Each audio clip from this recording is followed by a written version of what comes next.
நீங்க பார்க்க போற டாபிக் என்னன்னு பாத்தீங்கன்னா pressure of an ideal case. சரிங்களா? சோ இந்த ஐடியல் கேஸ் வச்சு நம்ம எப்படி பிரஷர் கண்டுபிடிச்சோம் அப்படிங்கற இந்த வீடியோ. சரிங்களா? இப்போ வாங்க வீடியோக்குள்ள போலாம். இப்போ நம்ம பிரஷர் கண்டுபிடிக்கணும் அப்படின்னு பாத்தீங்கன்னா ஃபோர்ஸ் எவ்வளவு இருக்கோ அதுக்கு ஏற்ற மாதிரி தான் பிரஷர் இருக்கும். சரிங்களா? சோ அப்ப நம்ம ஃபோர்ஸ் கண்டுபிடிக்கணும். ஃபோர்ஸ் எப்படி கண்டுபிடிக்கலாம்? நான் நியூட்டன் செகண்ட் லா ஆஃப் மோஷன்ல என்ன சொல்லிருக்கோம்? மொமெண்டம் வந்து டிஃபரன்ஷியேட் பண்ணா நம்ம ஃபோர்ஸ் கண்டுபிடிச்சிடலாம் அப்படின்னு இருக்கும். சரிங்களா? சோ மொமெண்டம் எப்படி வந்து கண்டுபிடிக்கணும் அப்படின்னு பாத்தீங்க அப்படின்னா நம்ம வந்துட்டு ரெண்டு மாலிகூல்ஸ் வந்து ஃப்ரீயா எங்க ப்ரௌனிங் மோஷன் மாதிரி எங்க வேணா போயிட்டு இருக்க முடியாது. சோ அப்ப அது கொலைட் ஆகும்போது அந்த கொலெக்ஷனோட டைமை வச்சு நம்ம அந்த கொலெக்ஷனோட டைமையும் எவ்வளவு மாலிகூல்ஸ் கொலைட் ஆச்சு அப்படின்னு கண்டுபிடிச்சாலும் மொமெண்டம் கண்டுபிடிச்சிடலாம். சரிங்களா? சோ இவ்வளவு கண்டுபிடிச்சாதான் நம்ம வந்துட்டு பிரஷர் கண்டுபிடிக்க முடியும். இப்போ ஆனா இது ரொம்ப ஈஸி. இப்போ வாங்க அது எப்படின்னு பார்க்கலாம். இந்த மாதிரி ஒரு கேஸ் மாலிகூல்ஸ் வந்து சர்ஃபேஸ்ல இருக்கு. சரிங்களா?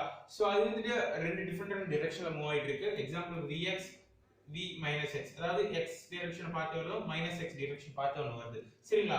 சோ அப்படி பாத்தீங்கன்னா மொமெண்டம் கண்டுபிடிக்கணும்னு சொல்லிருக்கீங்களா? சோ அப்படி இருக்கும்போது பாருங்க மைனஸ் m vx மைனஸ் அதுல இருந்து இது மைனஸ் பண்ணீங்கன்னா உங்களுக்கு எவ்வளவு மொமெண்டம் சேஞ்ச் ஆச்சுன்னு கண்டுபிடிச்சிடலாம் இல்லையா? சோ மைனஸ் vx சோ இது அப்படியே வந்து நம்ம சால்வ் பண்ணோம் அப்படினா 2m vx. சரிங்களா? இது வந்து சேஞ்ச் இன் மொமெண்டம். சோ இது ஒரு பக்கம் இருக்கட்டும். சோ இப்போ நம்ம மொமெண்டம் எவ்வளவு சேஞ்ச் ஆயிருக்கு கண்டுபிடிச்சிட்டோம். இப்போ டைம் கண்டுபிடிக்கணும். சரிங்களா? சோ டைம் எப்படி கண்டுபிடிக்கிறது அப்படின்னு பாத்தீங்க அப்படின்னா சேஞ்ச் இன் டைம் அப்படிங்கிறது distance between two collisions divided by its volume. சரிங்களா? சோ அப்படி இருக்கும்போது சோ டிஸ்டன்ஸ் அப்படிங்கிறது இதுதான். So L. So maximum possibility தானே. சோ இது வந்து சென்டர் இதான். சோ அப்படி இருக்கும்போது so 2L divides by V. சரிங்களா? இது வந்துட்டு சேஞ்ச் இன் டைம். இப்போ number of collisions is inversely proportional to time. சரிங்களா? சோ அப்படி இருக்கும்போது பாத்தீங்க அப்படின்னா V by 2L அப்படிங்கிறது நம்பர் ஆஃப் collisions. சரிங்களா? இப்போ டைமையும் கண்டுபிடிச்சாச்சு ரொம்ப ஈஸியா. ஓகேங்களா? சோ இது அப்படியே வச்சுக்கலாம். இப்போ நம்ம மொமெண்டம் கண்டுபிடிக்கணும். மொமெண்டம் எப்படி அப்படின்னு பாத்தீங்கன்னா number of collisions into change in momentum. ஓகேங்களா? அதுதான் டோட்டல் மொமெண்டம் இல்லைங்களா? சோ அப்படி இருக்கும்போது இதுக்கான வேல்யூவும் இந்த சேஞ்ச் இன் மொமெண்டம் அதுக்கான வேல்யூ பாத்தீங்கன்னா உங்களுக்கு மொமெண்டம் வந்துரும். சரிங்களா? சோ அப்படினா v by 2l into 2 minus 2m vx. சரிங்களா? சோ நமக்கு இப்போ மொமெண்டம் கண்டுபிடிச்சாச்சு ரொம்ப ஈஸியா. சோ இதுல இருந்து அப்படியே நம்ம சால்வ் பண்ணோம் அப்படின்னு பாத்தீங்க அப்படின்னா vx ஸ்கொயர். சரிங்களா? இது ரொம்ப பெரிய ஸ்டெப், அதனால உங்களுக்கு சிம்பிளா இது மட்டும் போட்டேன். சோ இப்போ தேர்ட் இது பார்க்கலாம். இதுல இருந்து ஃபோர்ஸ் எப்படி கண்டுபிடிக்கலாம்? ஃபோர்ஸ் அப்படி பாத்தீங்க அப்படின்னா so m by l summation of vx square. சரிங்களா? இது என்ன summation of vx ஸ்கொயர் அப்படின்னு பாத்தீங்கன்னா இதுல டிஃபரண்ட் மாலிகூல்ஸ் இருக்கு பாத்தீங்களா? அந்த டிஃபரண்ட் மாலிகூல்ஸோட velocities. சோ அதுல சம்மேஷன் பண்ணீங்க அப்படின்னா உங்களுக்கு ஃபோர்ஸ் கண்டுபிடிச்சிடலாம். சோ இப்போ நம்ம ஃபோர்ஸும் கண்டுபிடிச்சாச்சு. சரிங்களா? சோ ஃபோர்ஸும் கண்டுபிடிச்சாச்சு அப்படின்னா இப்போ நம்ம பிரஷர் ஈஸியா கண்டுபிடிச்சிடலாம். பிரஷர் எப்படி கண்டுபிடிக்கிறது அப்படின்னு பாத்தீங்கன்னா பிரஷர். சரிங்களா? சோ எப்படி கண்டுபிடிக்கிறது அப்படின்னு பாத்தீங்க அப்படின்னா so pressure is equal to normal general formula force by area. சரிங்களா?